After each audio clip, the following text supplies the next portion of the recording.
Banging their pots and pans, anti-war group Code Pink was on high alert on November 14th. We're here today to tell Obama and Congress it is time to deflate the Pentagon and bring that money home to the needs of our communities. Marking their 10-year anniversary, the group and supporters staged a demonstration calling for newly re-elected U.S. President Obama to end his support of drone warfare and the war in Afghanistan. One of the things we're going to do is stop the war in Afghanistan. Not in 2 years, where they're talking about scaling back a little bit, but keeping thousands of troops in Afghanistan.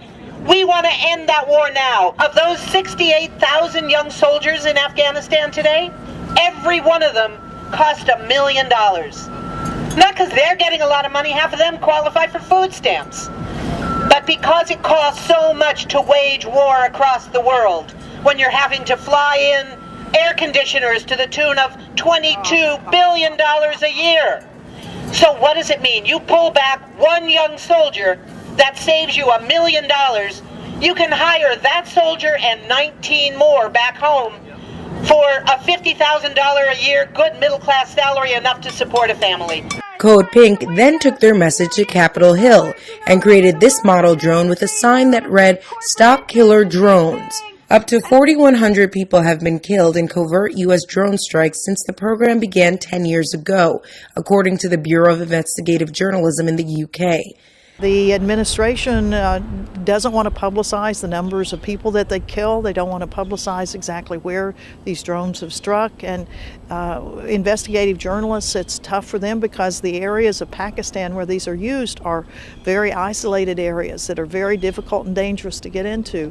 And therefore, a lot of Americans don't know much about these, but they're so easy to use in a way by our own military that they're easy to be used on us. And if we don't want, the old adage of don't do unto others what you don't want done to yourself, well, these are easy things to be used, and America ought to be very, very cautious about this type of weaponry.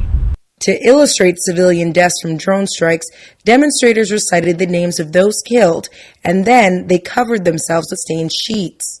Co-founder of Code Pink, Medea Benjamin, recently returned from Pakistan.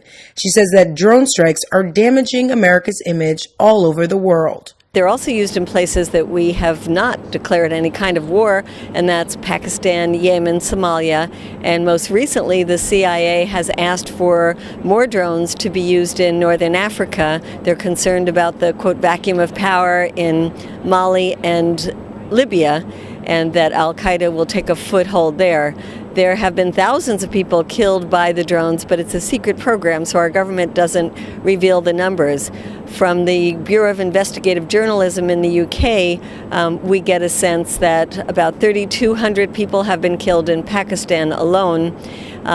People always ask, well, are they civilians or are they militants? And we say, well, how do we know? The U.S. considers any male of military age living in the zones where we're using the drones as militants. So I think we should assume that just about everybody is innocent, especially innocent until proven guilty. Code Pink then went to the office of Michigan Congressman Mike Rogers, who was the chairman of the House Intelligence Committee. They presented his staff with a signed petition calling for the end of drone strikes. We're here in Washington, D.C. to do the will of the majority of Americans who want the war in Afghanistan to end immediately, who want to cut our Pentagon bloated budget and want our resources to be redirected into healthcare, education, green jobs, and other life-affirming activities. And we are going to be here on the inauguration. We're going to be here all the time in 2013 to keep pushing this message, and we know that we have to hold ourselves accountable as a peace movement, that we need to work harder to build a broad-based movement for social and economic justice and to take the next step in the wave of Occupy Wall Street and the huge protests that are today sweeping through Europe, protesting austerity, that we need to keep building this global movement. Those lobbying for drones have had an increasing presence on the Hill, with the Unmanned Systems Caucus spearheading an initiative to get more members to support the use of drones. The 60-member bipartisan caucus is co-chaired by Congressman Howard Buck McCann, a Republican from California who also chairs the House Armed Services Committee. According to First Street Research, the caucus members received a total of $2.3 million in contributions from political action committees affiliated with drone manufacturers since 2011. Code Pink visited Congressman McCann's office and met with military legislative assistant Morley Green to address their issues. Left with not many answers, the world will now be looking to the United Nations. The organization recently announced plans to set up an investigation into civilian deaths by individual U.S. drone strikes. For the Real News Network, Jessica Devereaux, Washington.